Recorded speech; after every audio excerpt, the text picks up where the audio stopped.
আজি অসমৰ এজন অতি দায়িত্বশীল মন্ত্ৰীয়ে কাৰাৰুদ্ধ নেতা অখিল গগৈ গ্ৰেপ্তাৰ আৰু অখিল গগৈৰ সম্পৰ্কত ন্যায় দিয়া অভিযোগনামা বা চাৰ্জশ্বিটৰ সম্পৰ্কত কিছু মন্তব্য আগবঢ়োৱা আমাৰ চকুত পৰিছে।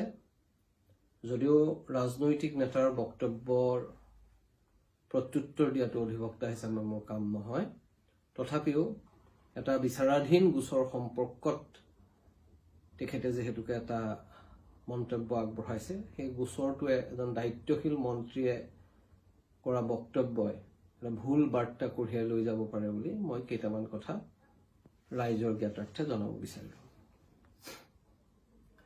প্ৰথম কথাটো হ'ল, মন্ত্ৰী মহোদয়ে হয়তো অভিযোগনামা এজাহাৰ এইবিলাক ভালদৰে পঢ়া নাই, পঢ়ি বুজি পোৱা নাই, অথবা তেখেতে জানি শুনি গোটেই বিষয়টোৰ এটা অপব্যাখ্যা দাঙি ধৰিছে। তেখেতে ক'ব খুজিছে যে অখিল গগৈক কা আন্দোলনৰ কাৰণে গ্ৰেপ্তাৰ কৰা হোৱা নাই, ইয়াৰ গোচৰটোৰ কা আন্দোলনৰ লগত সম্পৰ্ক নাই, এইটো মাওইষ্টক লগত তেওঁৰ সম্পৰ্কৰ কাৰণেহে গ্ৰেপ্তাৰ কৰা হৈছে। আমি যদি চাৰ্জশ্বিট আৰু অভিযোগ এজাহাৰখন ভালদৰে পঢ়োঁ, তেতিয়াহ'লে এটা কথা স্পষ্ট হ'ব যে তাত কোৱা কথাটো, এজাহাৰত প্ৰথমতে আমি আৰম্ভ কৰোঁ যে এজাহাৰত কোৱা কথাটো আছিল যে অখিল গগৈয়ে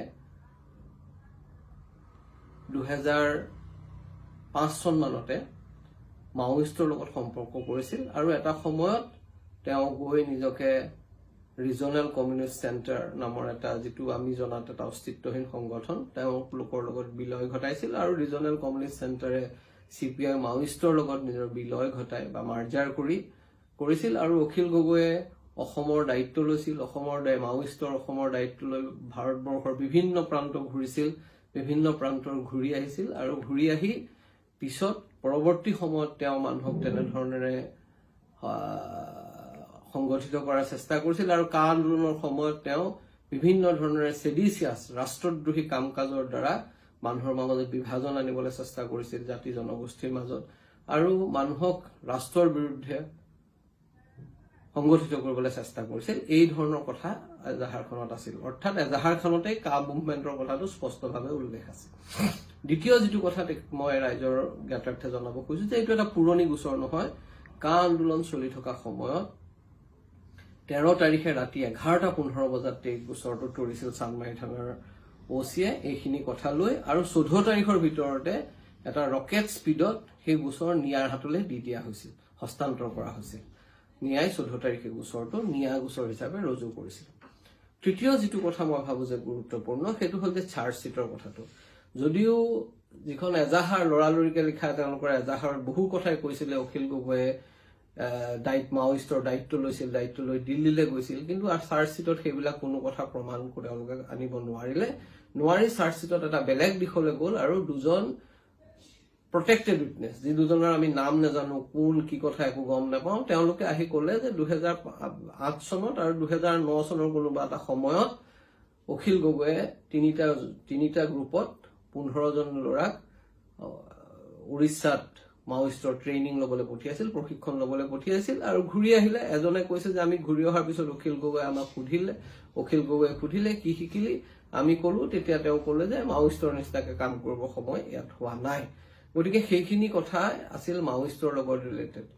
তাৰ পৰৱৰ্তী সময়ত অভিযোগনামাখনত যিখিনি কথা আছে গোটেইখিনিয়ে হ'ল কা আন্দোলন সম্পৰ্কীয়, কা আন্দোলনত অখিল গগৈৰ ভূমিকা, কা আন্দোলনত তেখেতে দিয়া ভাষণ, কা আন্দোলনৰ লগত বিভিন্নজনে তেওঁক কৰা ফোন কলৰ যিটো ৰেকৰ্ড, সেই ৰেকৰ্ড আৰু সেইখিনি বস্তুৰ তথ্যৰ ভিত্তিতে তেওঁলোকে অভিযোগনামাখন দাঙি ধৰিছে। সেইকাৰণে কথাটো কোৱাটো ভুল হ'ব যে অখিল গগৈৰ গ্ৰেপ্তাৰৰ লগত কা আন্দোলনৰ কোনো সম্পৰ্ক নাই। আচলতে মূল যিখিনি নথি-পত্ৰ তেওঁলোকে দাখিল কৰিছে, সেয়া ভিডিঅ' ফুটেজ হওক, সেয়া তেওঁৰ বক্তব্যই হওক, অথবা তেওঁৰ টেলিফোনিক কনভাৰচেশ্যন হওক, এই গোটেইখিনিয়ে হ'ল কা আন্দোলন সম্পৰ্কীয়।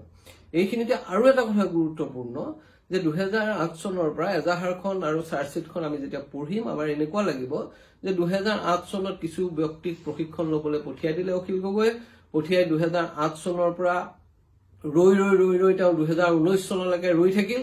2019ত যেতিয়া কা আন্দোলন হ'ল, হঠাৎ তেওঁ মাওইষ্টৰ দৰে সংগঠিত কৰা মানুহক লাগি গ'ল। ঠিক এনেকুৱা ধৰণৰ এটা আভাস দিয়ে। অৰ্থাৎ 2008 চনৰ ঘটনাটো আৰু 2019 চনৰ ঘটনাটোৰ এই দুয়োটাৰ মাজত যিটো সম্পৰ্ক বা লিংক থাকিব লাগে সেইটো আমি দেখিছো যে এই এষ্টাব্লিছ কৰাৰ ক্ষেত্ৰত যি আপোনাৰ ইনভেষ্টিগেটিং এজেন্সি বা তদন্তকাৰী সংস্থা সম্পূৰ্ণৰূপে ব্যৰ্থ হৈছে।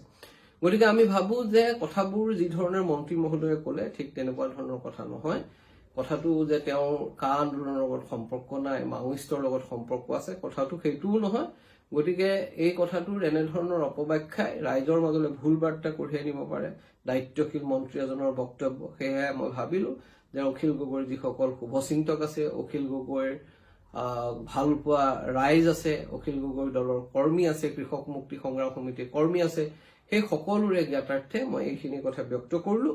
আৰু আমি আশা কৰিম যে ইতিমধ্যে আমাৰ ফালৰ পৰা কোৱা হৈছে যে আমি উচ্চতম ন্যায়ালয়লৈ যাম।